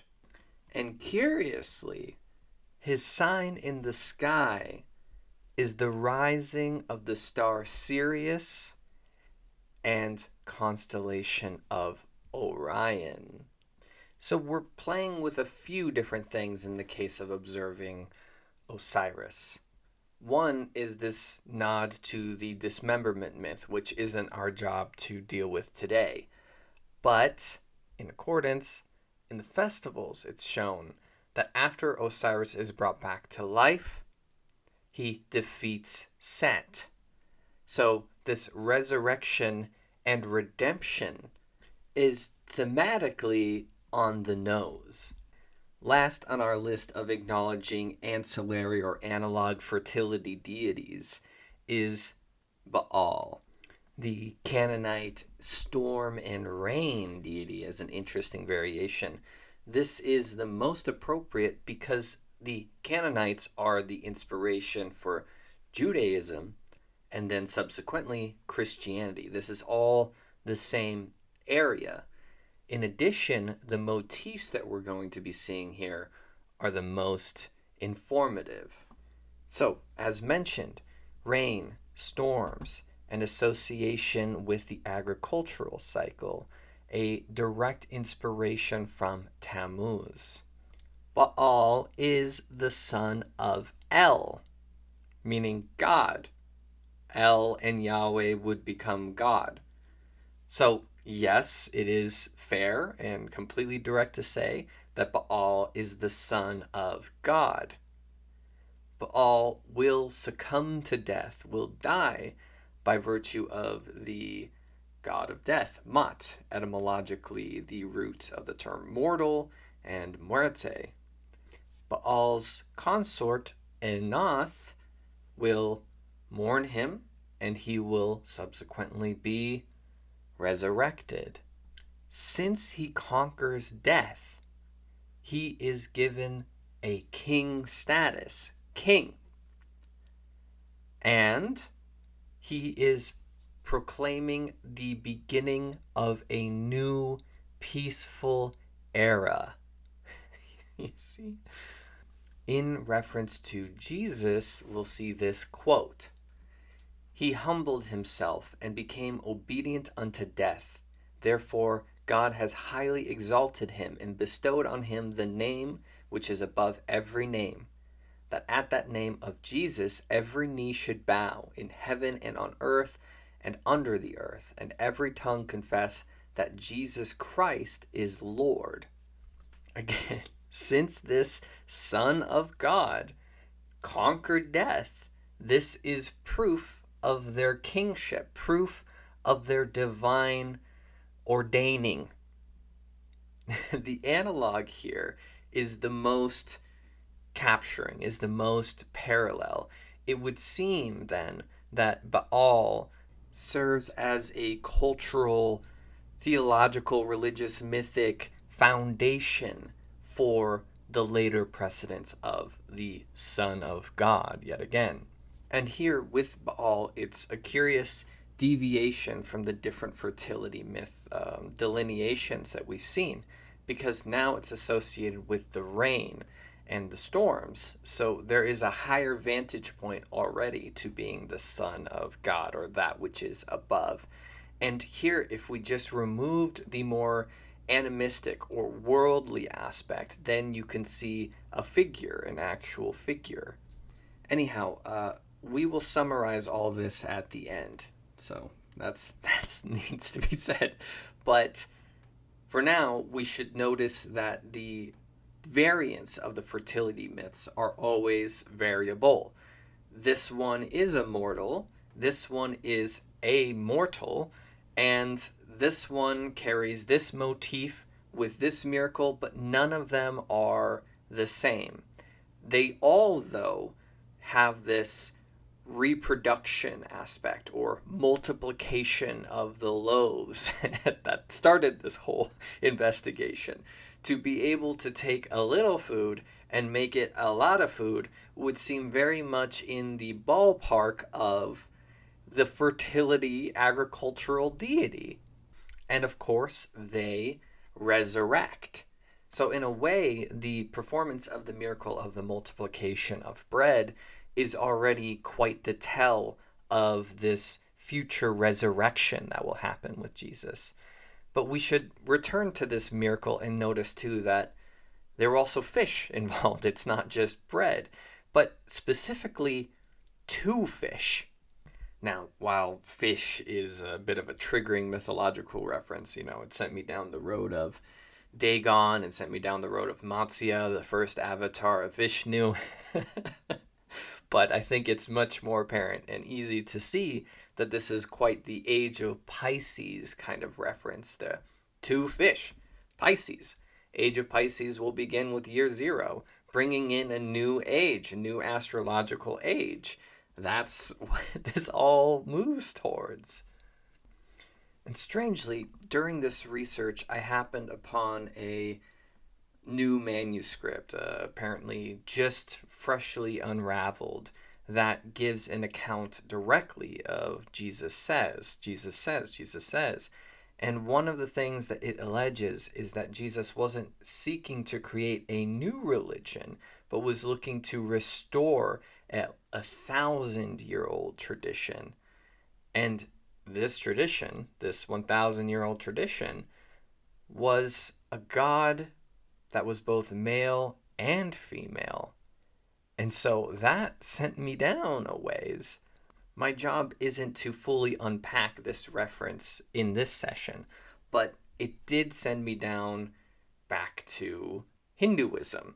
And if you're going to spend time looking at Hinduism and its part to play in potentially inspiring the story of Christianity, then we have to talk about Krishna.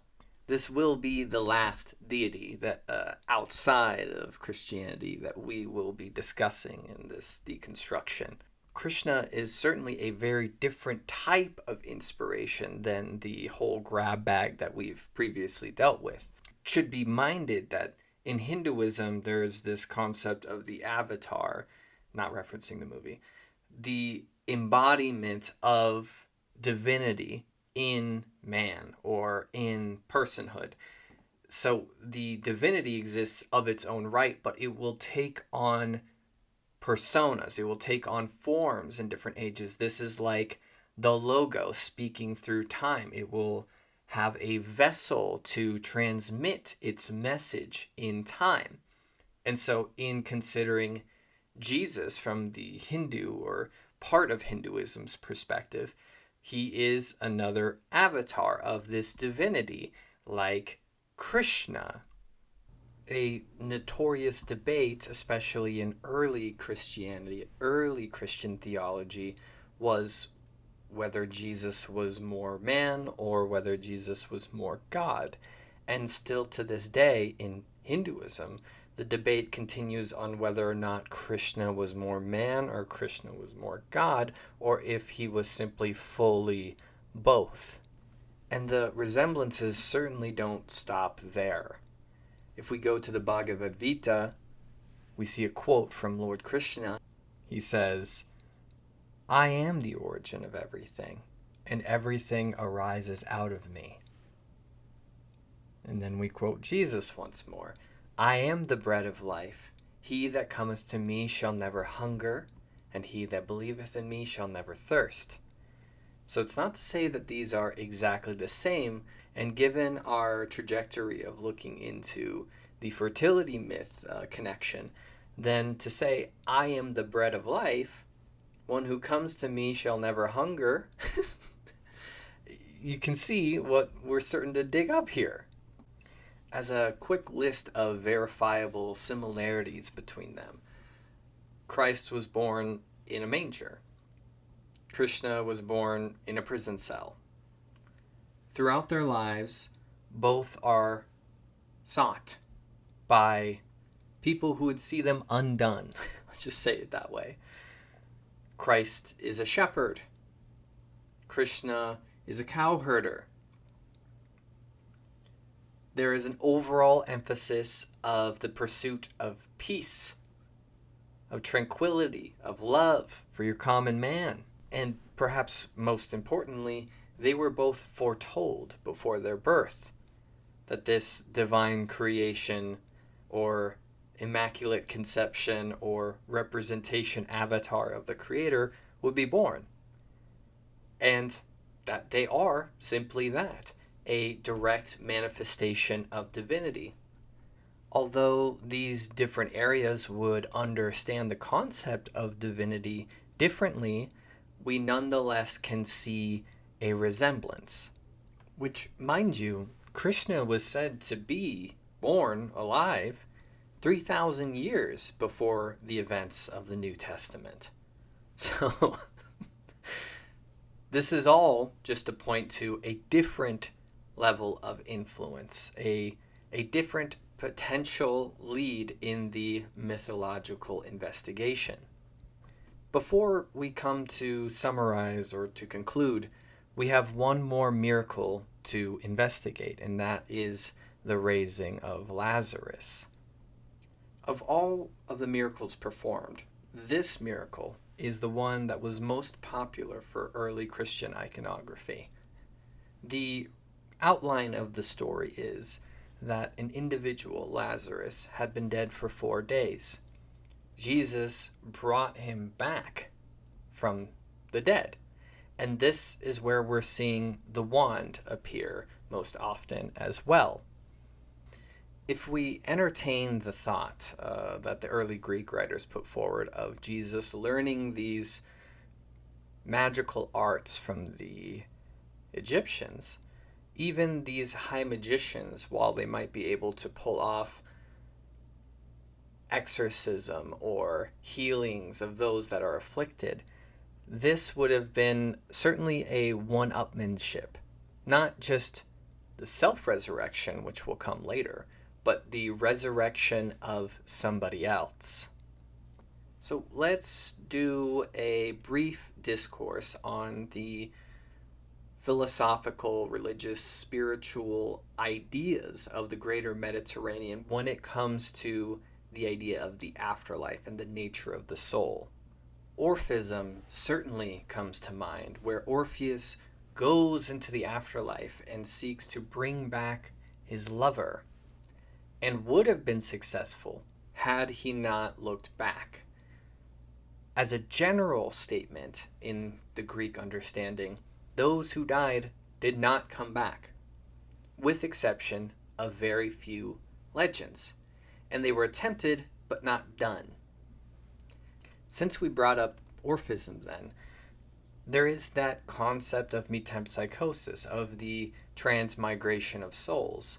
This would give a better means towards bringing somebody back, so to speak. There was an idea floated around by Plato, who's ultimately a reactionary to Orphism, that souls had a waiting period before they moved on. And so theoretically, if we're dealing with the technical aspects of all this, if you caught somebody in that waiting period, you could bring them back from the depths. Just as long as the individual had not crossed the plane of oblivion or drank the waters of forgetfulness, this would, in theory, work. And so technically entertaining this in this kind of understanding of the greater universe and the afterlife. Otherwise, in the Western mentality, the common mind of the Western mentality, this is simply not possible. When somebody is dead, they're gone. We've covered the afterlife and the underworld a fair amount in this course, so I don't feel the need to go into that there. So we do have some radical ideas, just given the area. We do have the Orphics, we do have Plato, we do have some influence of Oriental Hermeticism, but still yet, to the common man, this is not something that happens. This is not something that's possible. And on top of that, The only thing that would have made it at all possible was the legend status, was a story, almost like a fairy tale. So to fulfill this legend status would be nothing short of at least demi-divinity, like a demigod.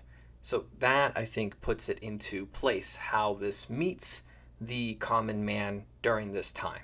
And to put that into perspective, this story of Orpheus moving into the underworld to bring his lover back was 500 years before the events of the New Testament.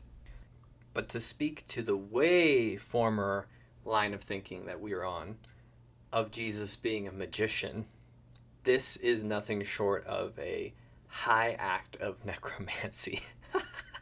This is complete black magic.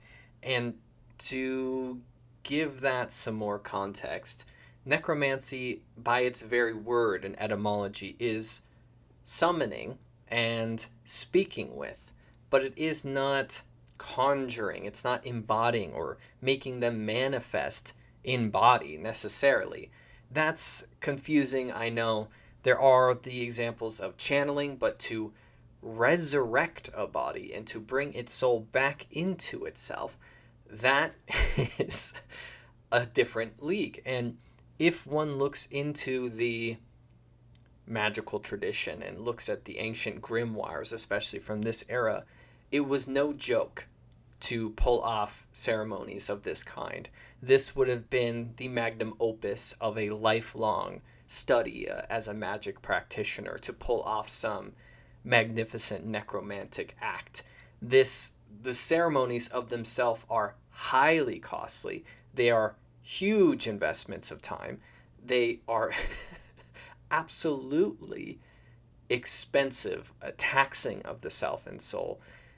And so this goes without saying that if this was genuinely accomplished and was provable and shown, then this is big crimson red flag territory for those that don't interpret it exactly the way that it seeks to be interpreted. But to make the case for the authenticity and the right intention behind what we are told through the account of the Bible, Jesus does not perform any of these acts alongside amulets or herbs, or gives the traditional long incantations that are in vogue when it comes to the act of ceremonial magic. These ancient, untranslatable, mysterious magic words, for instance. Jesus simply just commands, and it happens. And this is to set a precedent of this not being a magical act, but is actually the direct intervention of divinity in order to make this happen. So that is the setting contrast here.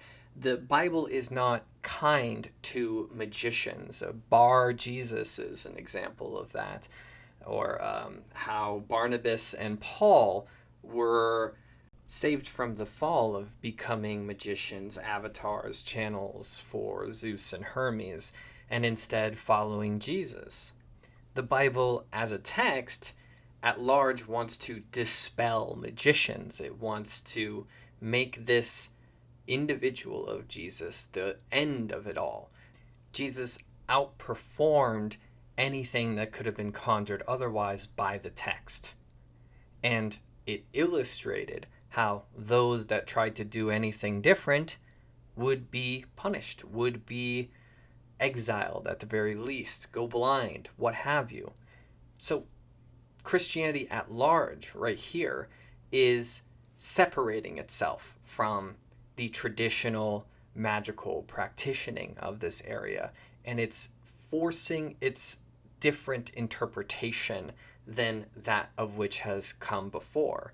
But in the early phases of its becoming, it still had some time before it phased all of this out.